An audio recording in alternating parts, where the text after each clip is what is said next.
I decided to own my ADD when I was struggling to get my GRE done. I wanted to pass it. I wanted to be able to pursue higher education degrees, and I could not pass the GRE. The first time I tried to take the GRE, which was a reflection of my SAT experience, was when I shut down. I would just go to sleep during the SAT. I couldn't function, and I pretty much bombed that. And so I said, okay, I'm gonna put all of my heart and soul into this. I'm gonna study my heart out. And then I couldn't finish the test. I had like 18 questions left on the math section. And at 26, I went and got a neuropsych eval, and the moment the ADD test came out, or the questionnaire, I was like, yes, yes, yes, these are all issues for me. That was the moment I turned to everyone else and I said, listen, I finally have a name for the things that I've been struggling with, and I'm happy to talk to anyone and everyone about it because no one should go it alone.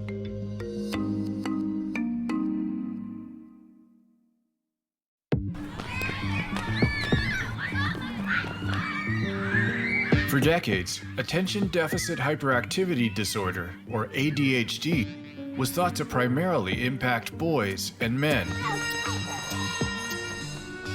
while women were much less likely to be diagnosed. Many struggled for years at school and work without knowing what was wrong. One researcher began to suspect that ADHD may be the cause. Midway through my career, I started to doubt what I'd learned back in grad school, that girls don't get ADHD. It's anxiety or conduct problems or some sort of moral failing. Girls really don't get this condition. It's 10 to 1, 20 to 1. It's been only in the last several decades that people have said, there's probably really not 20 boys to every girl with ADHD. There are more boys than girls, but not with this preponderance that we thought. ADHD is real. That is a neurobiologic disorder. What that means is that it's really the areas of the brain that are controlling attention, concentration, distractibility that aren't working in the individuals who have this disorder. And I'm thinking, wow, what is that? In the suburbs of Washington, D.C., a group of women and girls diagnosed with ADHD gather to share their experiences and challenges with each other. What is it like to be a woman with ADHD? That's a very, very broad question because ADHD impacts absolutely every aspect of our lives. What are some of the biggest challenges? Time management and just organizing my day. Like I want to do 1,000 things during the day, and I can only get so much done, and I have to work that much harder to get it done. Just getting places on time too is hard. And it impacts your social relationships too with people. They're like, why did you come late again and again? And sometimes you can lose jobs. It's hard to even talk about. Like, I've been fired from several jobs. Yeah. Just so much shame. So much shame. Dr. Patricia Quinn understands her patients struggle with ADHD because she herself has been diagnosed with it. Living with the disorder helped me focus on the disorder more, helped me understand when I saw these girls and women in my practice that, yes, this is going on and no one's paying attention. Many girls with ADHD have gone undiagnosed because their symptoms are often very different than boys.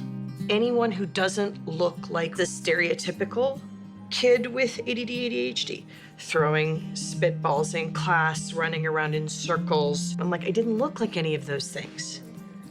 I was super bored in class. I didn't have friends. I just wanted to read. I was always flying out the window doing anything but this moment. And yet hyperactive, physically active boys would be the first thing to be noticed. And I feel like we can continue to be invisibilized. We can be erased all the time. Who gets noticed as having ADHD? The quiet kid in the back of the classroom who can't focus but isn't disrupting anybody? The teacher breathes a sigh of relief. What about the impulsive, active, fidgety, often boy who's making learning pretty tough for everybody? So this is what we call referral bias. You get referred if you're noticeable. In 1977, Dr. Hinshaw and his team set up an annual summer camp for groups of girls with and without ADHD to begin tracking their progress. This is now the largest study in the world of girls with ADHD over time, and we've learned a tremendous amount.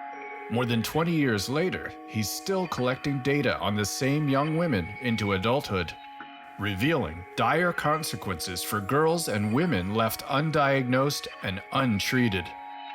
I had fewer friends when I was younger. I mean, I struggled with my weight, I struggled with depression. Yeah, I got left out and bullied a lot.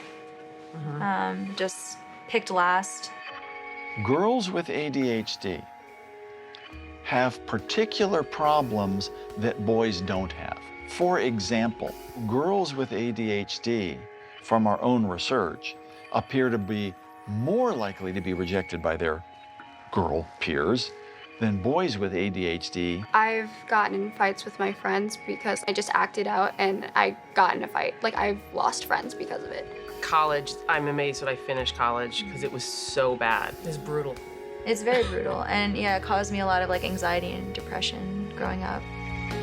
The big risk for girls with ADHD that I think our research team was one of the first to uncover in detail is that by middle and late adolescence, with the social rejection, with the continued impulsivity, with the tendency both to get depressed about your life and to still act out against norms, the risk for cutting, self-mutilation, and even suicide attempts is tragically high. High rates of social and peer rejection were strong predictors of the most tragic outcomes. We found these shocking statistics. Nearly 1 girl in 4 by 19 or 20 with early ADHD had made a serious attempt on her life, and over half were engaging in moderate to severe forms of self-injury, cutting and burning oneself. What percentage of our comparison group had had an unplanned pregnancy? 10%. What percentage of our girls with ADHD?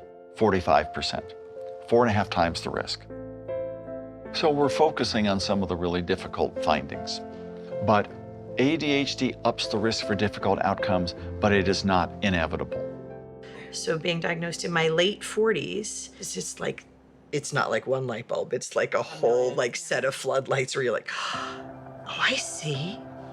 And so then you add in the right medication. I was like, my brain is really slow and steady, and I can pay attention. Is this what other people's brains are like? The good news is that there are effective treatments for girls and women who are diagnosed with ADHD.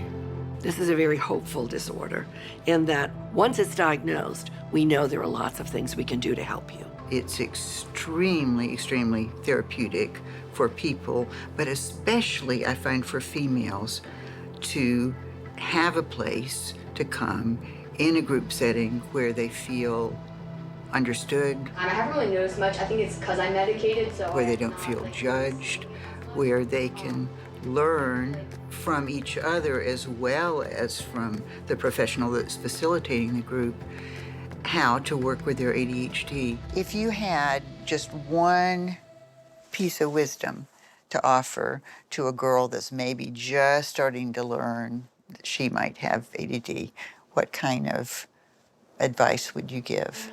Like, don't be afraid to tell people because it's not something you should be like ashamed of. So for me, I'm medicated, and it's a blessing. I love my medicine. We think that treating kids with ADHD from early ages is going to be preventive. We find the best results consistently when the right medicines are paired with the behavioral or family or school or cognitive behavioral treatments so that you get symptom reduction and the building of competence. One program doesn't fit all. We need to tailor these programs to where our patients are and then work with them as they move along and as they move on. My goal is to really take responsibility for the challenges that I have, like as if I had a wheelchair. So I have to make sure there's ramps, I have to make sure there's someone who can help me. And so you may not see that, But I've set up all these things in place, and that's the freedom it gives. Like, oh, maybe I can do some of these things I didn't think I could do because I now put those ramps up that help me get up the stairs. Many of our girls with ADHD have overcome a lot of their symptoms. Many of them are doing well in relationships and on the job. We're scouring our data now to look at the factors that predict resilience. Hinshaw and his team are closely studying factors such as parental relationships, early school behavior, and academic success in predicting which girls will be more resilient in dealing with ADHD later in life. As long as you figure out your system for how to function in the job that you have or to do what you love, you'll be able to offer everything you have to the world. But if you don't figure out your system and you try other people's systems and it doesn't work for you, but you keep trying, that's not going to work. You have to figure out what works for you.